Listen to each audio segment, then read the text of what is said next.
What will you do if your home button is broken?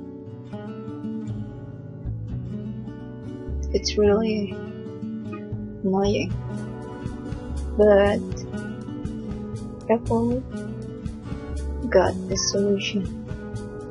Just go to Setting, General, Accessibility, and go to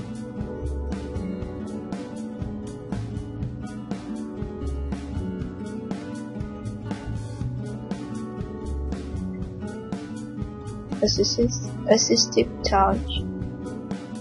Activate it and it's appearing. Okay, also once again, it's appeared. The Assistive Touch. So it will help us to manage our window.